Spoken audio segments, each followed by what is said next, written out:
Hey everyone, welcome back to the second installment of the Top Flight P-51 ARF transformation.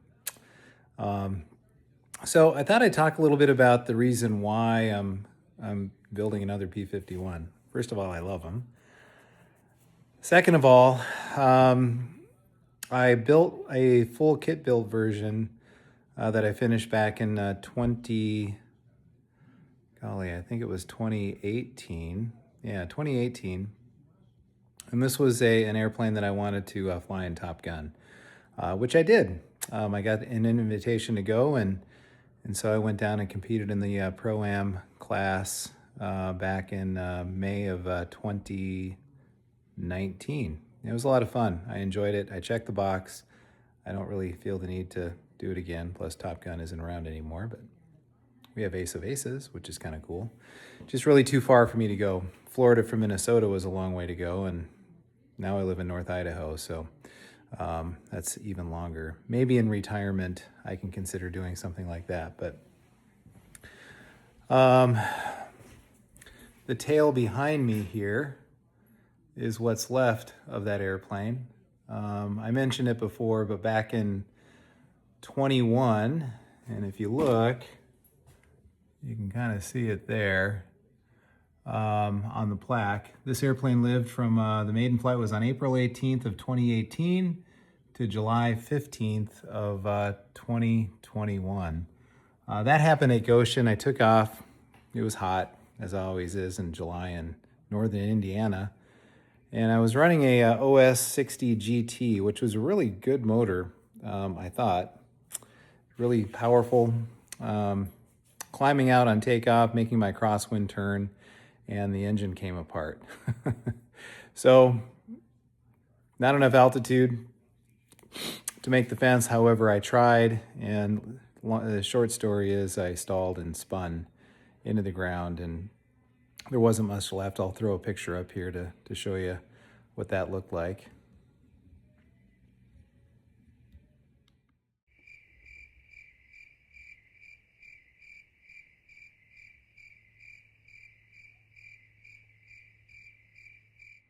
So could it have been rebuilt? Yeah, sure, it could have been rebuilt, but it was heavy to begin with. I mean, it flew well, but I probably would have added a couple of more pounds of weight. And I didn't really have it in me to go there. So I cannibalized everything from that, but I wanted to build another one. I love the scheme, and I want to have another P-51 of the same scale and the same type to fly with my son Colin, since I gave him Old Boy, which is right over here. Anyway, so I'm just hangar space for it right now. We're going to be flying these together this summer, hopefully. He'll fly this one. This airplane, if you don't know, it's over 20 years old. I finished building it. In fact, this will be its 20th year. I finished it in the spring of, I think, 2006. It's got a Zenoa G45 in it. Everything's original in it except the wing. The wing I actually had to replace because the original did fail on landing, thankfully. But it wasn't any of the reinforcement that I did. It was actually the spar that failed just outside of the wing joiner. So coming back in here to this episode to get you up to date, this is where I'm at. The wing panel, the right wing panel, is pretty much done. It's been reworked. I've resheeted everything. I've got the servos mounted. As you can see, these are from the original. And they fit in there just about perfect. This flap servo opening, I had to open up just a little bit. The gear, the Sierra gear, and the custom doors that I made for it dropped right in. So that's kind of cool. I added, as I mentioned in the previous video, some carbon fiber, or actually no I didn't, that's in this video, some carbon tissue from Deluxe Materials, and laid that down in there and CA that into place. And what I'm going to do now is I'm going to take some Z-epoxy finishing resin, and I'm going to go over that just to kind of smoothen out the surface What I'm going to end up doing with this is I'm going to end up detailing the wheel wells with some ABS plastic L-band pieces just to make it look somewhat scale. I did make the cutout for my gear door. If in fact I wanted to do this at some point again, this will fit perfectly in here. I don't think I will. These turned out a little bit on the heavy side, and I had these run off of pneumatic cylinders, which on the ground worked perfectly. But in the air, despite my attempts to make sure that they weren't in the airflow, that they were slightly recessed, they still tended to sag and open up every once in a while. That just drives me nuts. So we'll proceed with this, and then the other wing over here is ready for me to do the same thing that I did with this panel right here. So that'll all be good to go. We've got the conduit run for the position light, and that wiring will run through here, and it'll come along the airlines here as well, and then out through the top surface of the wing where it'll be connected to everything. So overall, it turned out pretty good. Still have some filling to do. Overall, the sheeting work came in pretty well. There's a bit of a nick here, but yeah, we should be in pretty good shape.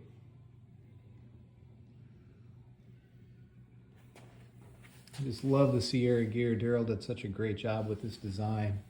Very, very scale. These links, door links, are really the only way to go. So thanks for tuning in, and more to come on this. So time to get back to work. Quick shot of the gear and actuation here. I've just got a standard Warbirds variable rate valve. Timing's just about right.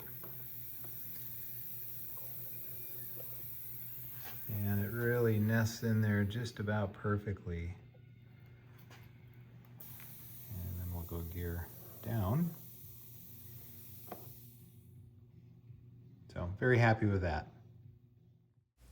So the next series of slides and videos kind of get you up to the point where we just left off, just to show you some of the steps involved in getting this wing really into a reliable, flyable condition. So sorry for any duplication, but I thought it was important to add this stuff in there. This is, I think, what a lot of people might be interested in terms of techniques and structural reinforcement and that kind of a thing. So enjoy.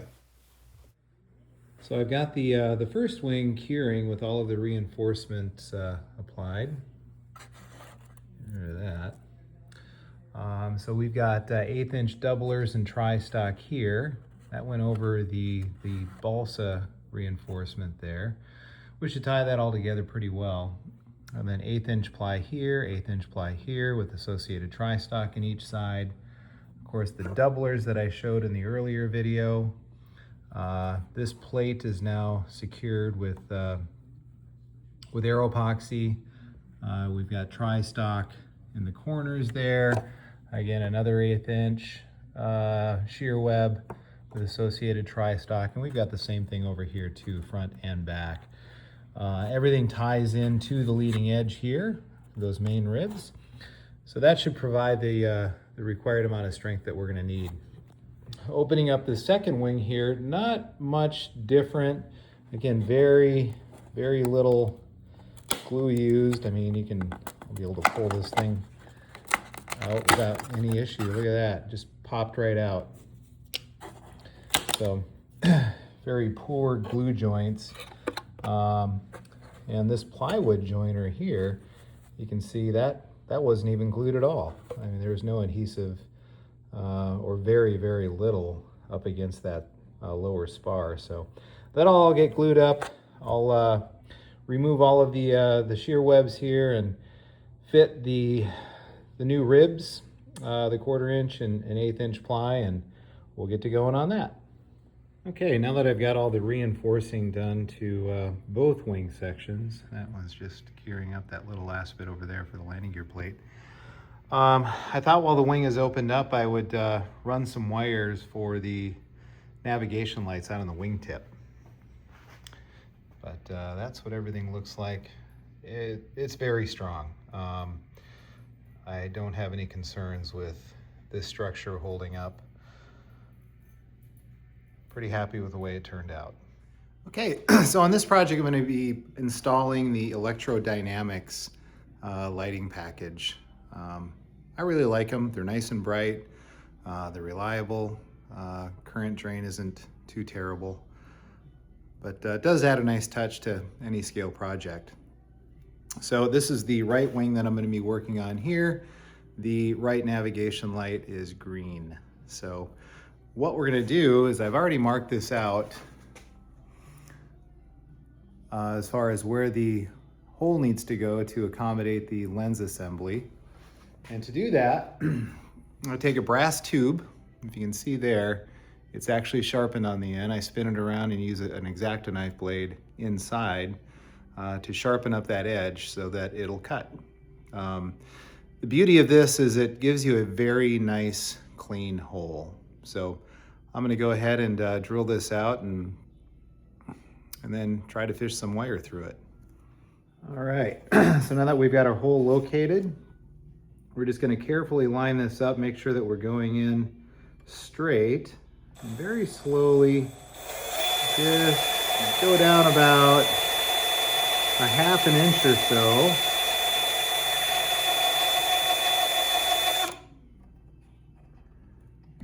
And now we've got the hole cut, and it's a nice clean edge. If you use a drill bit, it's just going to tear up the balsa. This doesn't tear at all. Take that tape off. And I'll take this out. And what I'm going to try to do here is just try to break that chunk off in there so I can pull it out. See if it cooperates. Nope. So we can take an X-Acto knife and kind of stick it in there and twist it a little bit.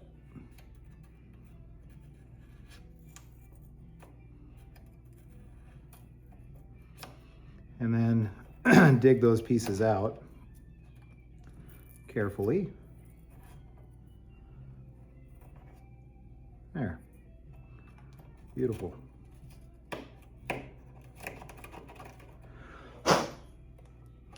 So now we've got a nice clean hole here to accept that lens. Now we'll take a long drill bit, a 1/4 inch, and drill all the way through and then try to fish the wire through the wing. So stand by. Okay, well, we've got the conduit laid out for the wire for the navigation light on the P-51. You can kind of see it in there. All I did was use a Sullivan goldenrod tube. I ended up opening up the wing just to get better access. I tried with a long drill bit and failed. So that happens sometimes. Drilled through the skin a little bit, but anyway, that'll all be scabbed back in. And this runs through here. I'm going to use this opening right here in the gear mounting bay area. I'm going to have to cut the wire on this side of that resistor and then splice it in right here. Otherwise I won't be able to run it all the way through the wing. The tube is just not wide enough and I didn't want to go any wider. So that'll work out just fine. And then it'll run through here and then out through that hole there with the 2 air lines for the gear. So it looks pretty crude right now, but no worries. It'll all be fixed up here. Next step here is going to be, before I sheet the bottom end of this wing, I'm going to remove this section of balsa and scab in a new piece of sheeting because I want to have a nice surface to do some detail work on the inner wheel well. And then this area right here will be reinforced with some carbon tissue that I really like. You can just apply it with CA and that'll stiffen that area up there as well. So all good. All right, so we're going to go ahead and reinforce these wheel wells with a product from Deluxe Materials. It's a carbon tissue. I'll show you that here real quick. this is what it looks like. It comes in a roll. Really cool stuff. It's super thin, but when you wet it down with either CA or some sort of epoxy resin, it really adds tremendous strength, especially to balsa sheeting. So what I'm gonna do is I've cut some sections out here. I've already glued this one in place with CA, and I'm gonna do the same for these two bays here. So it's very simple to do. First of all, protect your finger. You're gonna need that. I just wrapped a heavy-duty freezer bag around my finger, and my daughter Callie taped it up for me. And we'll just get to town with pouring some CA in there.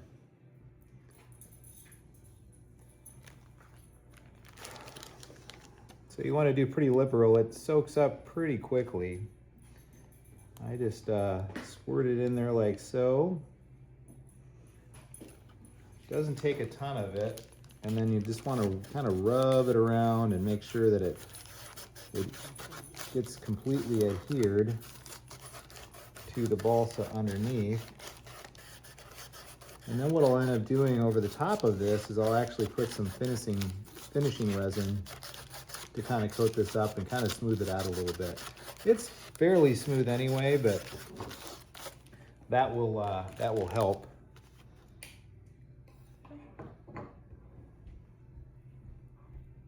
You can see it's kicking over there with that smoke coming up.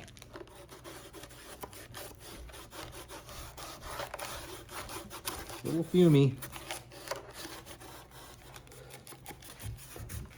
So my goal here is just to get this kind of stuck down so that when I go over it with the resin, it'll already be stuck. And then any areas that are void of CA will get filled up with the resin and actually make a very strong structure out of that. So that's how that works. Deluxe materials, carbon fiber tissue. You can get it at, well, I got this at a hobby store in Minneapolis, but you can get through Tower or any of the other vendors that carry deluxe materials, but really good stuff. Well, I've got the gear all mounted, and before I sheeted what I ripped out of here earlier in this process to repair the wing or fortify the wing, I wanted to make sure that the gear was going to fit properly, and more importantly, that my previous fiberglass layups here from my first full kit built Mustang was going to work. So thankfully it does, and it actually fits quite well. There's some very subtle differences between the kit built version and the ARF version, both in the wing and the fuselage, as well as the empennage as well. I was hoping that it would be close, and it's almost exact. So give you a quick ops check of the gear. It's turned out quite well. This is again, the Sierra landing gear. These are the doors that I had laid up. I've got some inner gear doors too that I laid up as well. But due to keeping things simple and the fact that I couldn't really reliably get these things to stay up pneumatically on my first build, I may just leave the space open. I don't know, it's just a sport scale airplane, so it's not like I'm gonna be competing with it, but just a quick ops check. We'll go gear up. And this is just a Warbirds valve that I'm using. You can see it nests in there just perfectly, nice and flush with this leading edge, which this is gonna be replaced anyway. And we'll extend the gear. Nice, smooth operation. You gotta love these large cylinders on Sierra gear. You can get much better control given the greater volume that it's required under lower pressure to get these things to actuate. So works really well. I'm very happy with it. Had to make some adjustment with the gear arms here. That's always a trial and error type thing, but given the fact that I left everything alone when I pulled the gear out of my previous P-51, very few adjustments had to be made. I just had to lengthen the arms here a little bit, and that's about it. Well, I just boarded a flight to Denver, so no work on the airplane anyway. the next 6 days, really, 5 days, and I'll get back to it. So thanks for your patience, and we'll keep pumping out these videos. Take care.